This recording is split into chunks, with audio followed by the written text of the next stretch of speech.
Okay, so now that we've had this 2025 Nissan Frontier SL Edition long wheelbase truck, this has the 6-foot bed. It's actually a little longer than 6 feet for a week now. I can definitely give you my impressions of what it's been like having this truck, driving it, and putting some miles on it, because I've actually been driving this thing pretty extensively over the past week. And I definitely want to talk to you about some of the differences between this and the Pro 4X version, the short wheelbase version that we recently reviewed as well. Hang tight, I'll be right back.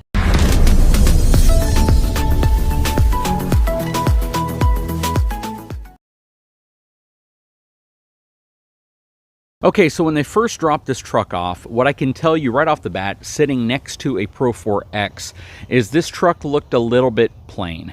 Just going to be honest with you. When you compare this side by side to the Pro 4X with its really nice flat black fender flares, the more aggressive tires, more aggressive looking wheels, it just has a bolder look to it than this truck. This truck definitely looks more like your run-of-the-mill mid-size pickup truck. Now, there's actually nothing wrong with that, because a lot of people are looking for just an honest, everyday driving mid-size pickup truck. A little bit smaller than a full-size truck, something you're going to be able to maneuver in parking spots, something you'll still be able to get a lot of utility out of.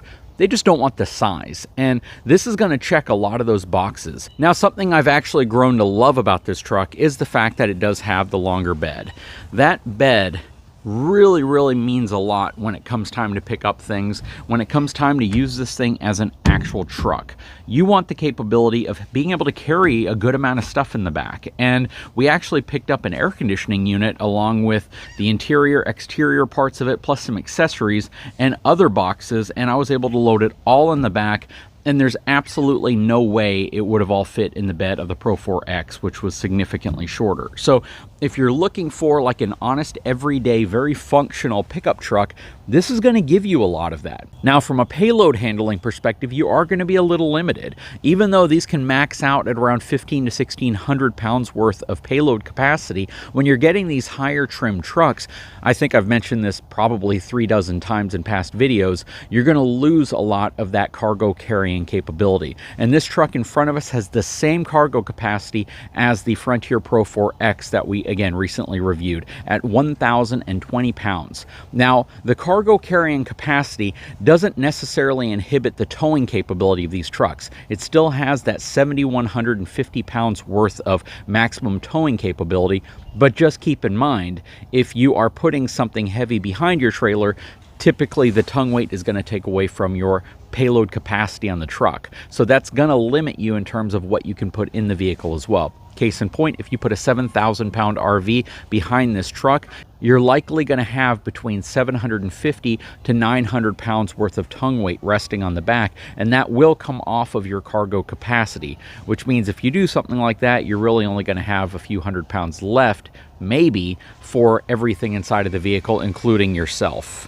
Now, when we talk about how this truck is on the road, I'm going to tell you that the Pro 4X definitely one-ups this in terms of overall ride comfort, mainly because it's going to have a more off-road tuned suspension, which typically means it's going to be a little softer, aided by the fact that it's going to have Bilstein shocks. So this truck is not going to be equipped with the Bilstein shocks, and I was wondering how much of a difference that would make, and it was actually pretty noticeable, to be honest.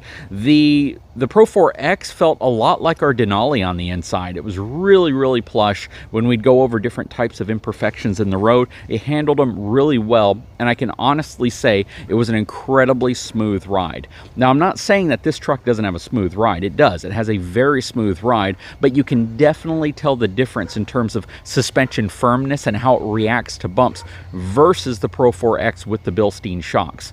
Now, something that was also kind of interesting was the fact that the tires on the Pro 4X were more of an AT tire. They were actually an AT tire, and they were a very plush tire that was really smooth whenever driving. The tires on here are definitely more of a road style or a highway tire, and these are Michelin's, and I was surprised with the fact that I still believe the Pro 4X had a slightly smoother ride than the Michelin's that are on this truck. And again, that's probably all due in part to the Bilstein shocks that are on the Pro 4X versus the standard shocks that you're going to get on this SL package. All right, so looking under the hood, You're going to get a 3.8 liter V6 engine in this Frontier, and I believe it's the only engine choice you're going to get, whereas most of the other competitors are going to have 4 cylinders as a standard engine with an optional V6. So just one of those things that makes it a little easier just to spec out one of these Frontiers is the fact that you're getting the same power plant under each version of it. Now, this is going to have 310 horsepower and 281 pound-feet of torque, and it's going to be paired to a 9-speed automatic transmission. Now, one thing I noticed right off the bat when it comes to acceleration between this and the Pro 4X, they felt identical. There was really no difference. I'm going to say off the line, it seemed like there was a lot of torque, a lot of power, but then as you achieved higher speeds, it felt as if it was a little sluggish. It didn't feel underpowered. It felt as if maybe how the transmission is set up, how the gearing is set up, is designed to try to squeeze as much torque out of this engine as possible. And again, when you start getting to those higher speeds, it lets you know you're getting there. You can hear the RPMs, but at the same time, it doesn't have that pin you in your seat feel that you might expect from such a large V6. Now, you are going to also get LED headlights, LED high beams and low beams, as well as LED fog lamps. There are no parking sensors on the front, though you do get parking sensors on the back. This is going to have a 360-degree camera system, so you can see all the way around it, even though I'm not super impressed with the resolution of the cameras on the screen. I do believe they could have done better, considering the fact that they are doing better with the Murano and the Armada and some of their other vehicles. That said, it has a really nice kind of a gunmetal look to the front grille. Beautiful sparkle to it, nice metallic finish there. And overall, the truck has a very nice stance to it. It's not too high, it's not too low, and it's going to give you really easy access into the vehicle, even if you don't have running boards on the side. Anyways, let's hop inside of this truck and we'll talk about the interior for a bit. Okay, we're inside. You got push button start right here. Go ahead and start it up.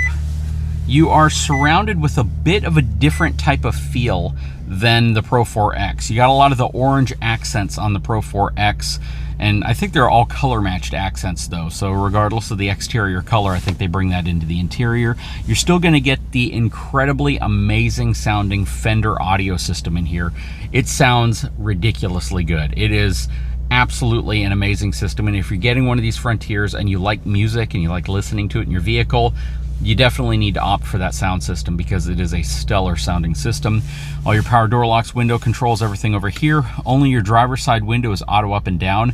This is a feature again, from a luxury perspective, this is their highest trim. Aside from the Pro 4X, you're approaching $50,000 with this truck, which is actually a pretty good bargain compared to some of the others. That said, it would have been nice to put auto up on at least the 2 front, but really would have been nice if they put it on all 4, as well as some memory seat functions. Again, I always feel when you're getting these mid-sized trucks, you're compromising in the sense that you can't get them nearly as well equipped as the half-ton trucks from these companies as well, which is kind of unfortunate because some people just don't want the size, but they still want the features. Okay, so let's talk about the interior a little bit. I do like the fact that it has nearly a 12.5-inch infotainment system. It's a good sized screen, gives you a lot of information. You can expand your navigation screen to encompass the entire thing. You have Android Auto, Apple CarPlay, all those things that can wirelessly connect your device to your system so you can share your information from your phone on your screen. But I love the fact that they give you this huge screen for different types of information. And this is going to be on your higher trim vehicles, Pro 4X and your SL.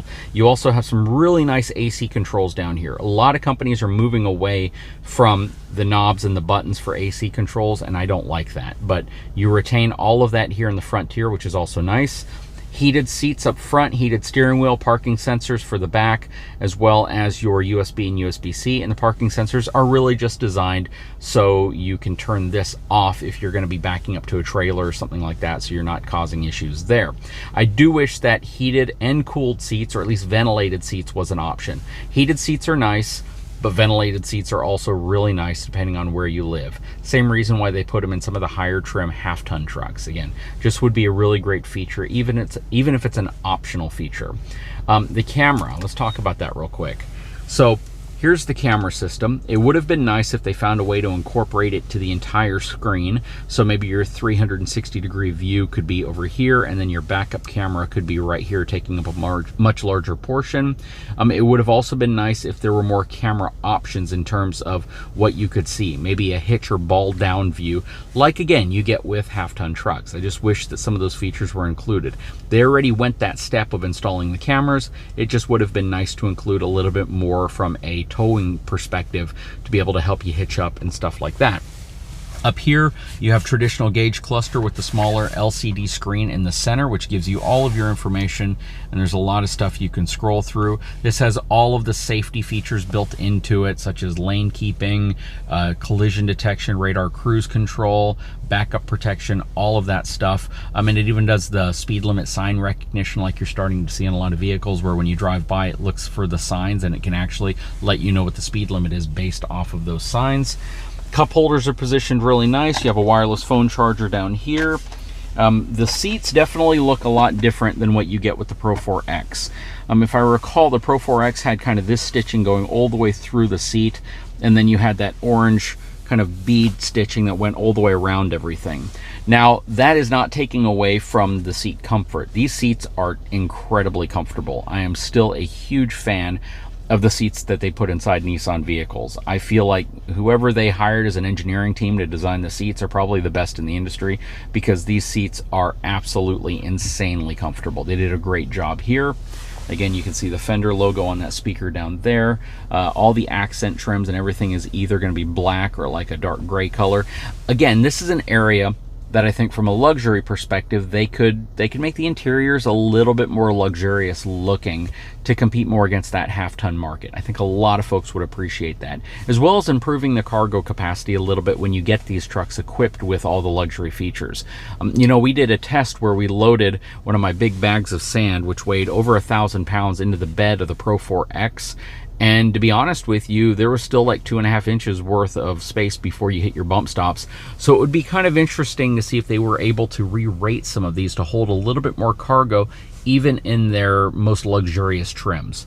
I think people would appreciate that, especially if they plan on towing something like a small travel trailer with a truck like this. I love the fact they're still giving you a 12-volt outlet here, and it's just a really nice interior. You got your little hatch here.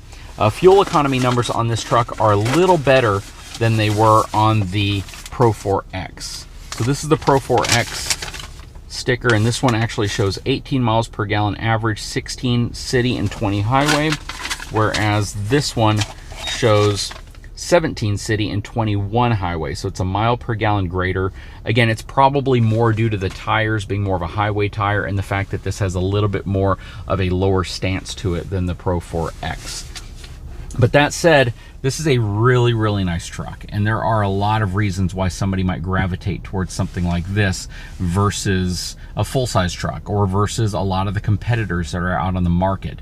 The fact is, you are getting a really comfortable truck. It's a very, very nice interior. It feels as if you're getting what you're paying for and then some. And I love the fact that whenever you make a choice of what vehicle you might drive, and I have a lot of vehicles to choose from, I opted to drive this more than some of the other vehicles that I might normally gravitate towards, because it's just a comfortable interior. It's a comfortable ride. The steering is still kind of stiff compared to just about any vehicle I've ever driven, but it is a very confident feeling vehicle. It feels great on the road. It doesn't feel hollow, cheap, and empty. It feels like you're getting a mini half-ton truck. Let's just put it that way. They haven't skimped out on stuff except for a few features that I really think would be beneficial, like a driver power seat that lets you tilt the front of the cushion up and the back of the cushion up versus just raising and lowering the whole thing. We got power seats on this truck, both driver and passenger, but you're super limited in terms of what their functionality are, and I would love to see more features from, again, your higher tier vehicles incorporated into these trucks, because if you want to make this a mass selling vehicle, you have to do things that people are really going to appreciate. Again, this is a 4-wheel drive truck, so you have on the go 4-wheel drive, 2-wheel drive 4 high, you have 4 low. On this side, you're going to have some of your other features such as downhill assist. You will not have a rear locking differential on this. That is what you get on the Pro 4X version. You can turn on your power outlets, 150 watt and a 400 watt power outlet. You have one in the bed of the truck as well. You have your tow haul mode, but there is no trailer brake controller on here. So you have a really good towing number, and you have a tow haul mode, but there's no trailer brake controller on here, which again, I think is just something you should put on these trucks. It would just make a lot of sense. You have a nice traditional sunroof up here, which I'm completely good with. Spot for your sunglasses right here. I wish GMC would do that on their Sierras. But overall, it's a great truck. And the only feedback I have in the back area is if they extended it like 2 to 3 extra inches, just so you can have a little bit more of a lean to the back seat, as well as more leg room up front for the as well as more leg room and knee room for the people sitting back there. I think that would be a great upgrade. So Nissan, if you're listening, the next evolution of the Frontier, make it a little bit more luxurious on the inside. Make it something that if somebody is looking at a half-ton truck, a high-end luxury half-ton truck, and then they're like, hey, let's go check out the Frontier, they don't feel as if they're missing anything. They get the memory seats, they get the better adjustable seats, they get a passenger seat that can actually go up and down, they get vented seats as well, they get a little bit more leg room in the back, they get a little bit more payload capacity, they get a trailer brake controller, as well as a higher resolution camera system. Put those things in and you will be the only pickup truck manufacturer in this space, this mid-size space, that's doing it. And if you do that, you've elevated yourself way above the competition, and you've made your truck definitely more appealing to folks who are looking to get a mid-size truck, but they don't want to give up the luxury amenities and the features that they can get with a full-size truck. Anyways, guys, I sure hope you enjoyed this video. Drop a comment below. Let me know how you feel about that. Let me know how you feel about kind of making one of these a little bit higher end in terms of amenities and features, even if it brings the price up a little bit. I think some people are willing to pay for that just to have the smaller format. Put the massaging seats in, right? Put those features that, again, you can get in higher trim vehicles, put them in one of these and just see what happens. Guys, if you haven't had a chance, please take a moment, subscribe to the channel, leave a comment below, and we will talk to you again very soon.